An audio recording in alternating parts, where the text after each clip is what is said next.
don't tell me you've been watching that fucking show that Kayla had me watching.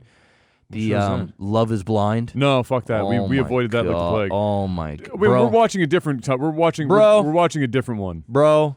We're watching one of the longest running shows in Japan called fucking Love Wagon. Oh boy. It's been around for like Love Wagon 15, 20 years, where they basically put 7 people that rotate in and out in a van, and they go on a poor man's trip. Like they have like $5 a day basically wherever they go. And they go on trips through the one we're watching right now. They're in Africa, so everyone's gotten like every form of fucking disease possible on this trip so far. Great. Or like Europe or whatever the fuck. And they basically just go and they spend as little money as possible, and they're trying to find somebody to go back with to Japan with. Like they're trying to find a love, basically. Oh my God, it's like 90 Day Fiance reversed. Well, no, but they're not getting married. They're just like they're looking for somebody to date. Just come back with me, like because basically the premise is. You're going on this trip. They have no cell phones, no nothing, and they're going on this poor man's trip. And they do things to like find love. Like they were like painting a school that the show put into like places in Africa and stuff. Like it's a show that's been around for fucking ever. And so the idea is you've got no phone, no nothing. It's just you, the people that you're with, and a poor man's journey. And let me guess, it's not in English. No, of course not. 'Cause it's a Japanese show. That hurts. But it's super entertaining because at the end of the day, it is kind of fun to watch. People go on a trip where they have like no money and like right the last episode they climbed Kilimanjaro, and watching people drop out as they were getting further and further up this fucking mountain. I mean, it was wild. My cousin and her husband just climbed Kilimanjaro. Like, yeah, you said that last not month. long ago. Yeah, and so watching them and being able like watching the path that they just took. Yeah, and getting appreciation for how fucking crazy it is.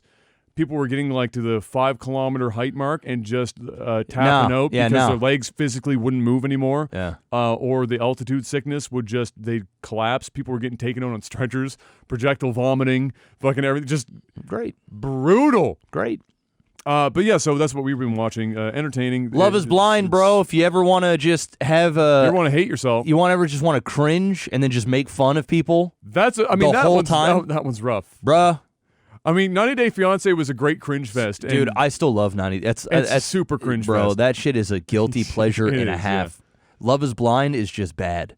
And it's like, it's awkwardly bad, bro. Have you heard the concept? What? Love is Blind? Yes, no, I watched the trailer. They sit in the pods. Yes, it said they don't see each other until they get married. Until they get fucking engaged. They get engaged and they go to Mexico for like a week. Yeah, and then the end of the trailer is like literally nobody is happy. Everyone is angry. It's great. Everything goes... It's great.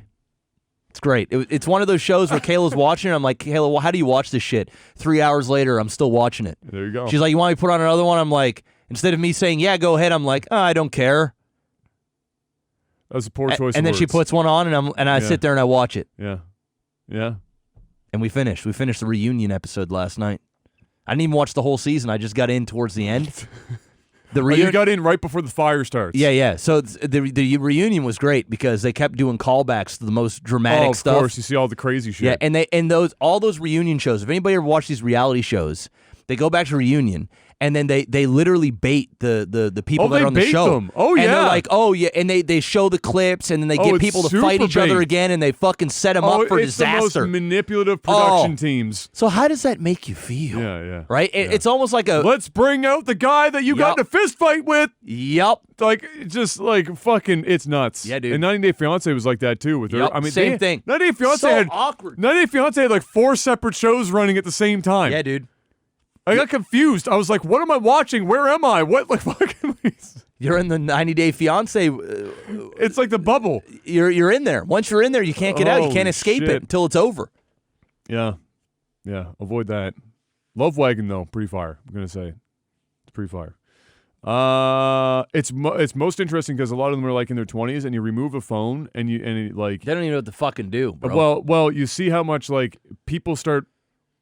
you don't think about it when you have this fucking thing with you all, but when you're out on a trip and you don't have a phone or anything like that anymore, you start just being way more aware of absolutely everything. So you're way more aware of everything happening around you, and you're way more aware of your own fucking thoughts. And so the amount of crying that happens on this show, it's insane. It's like therapy, just getting rid of the fucking phone. You got to deal with life. You got to deal with life. Like, holy fuck. On like $4 in the middle of Africa.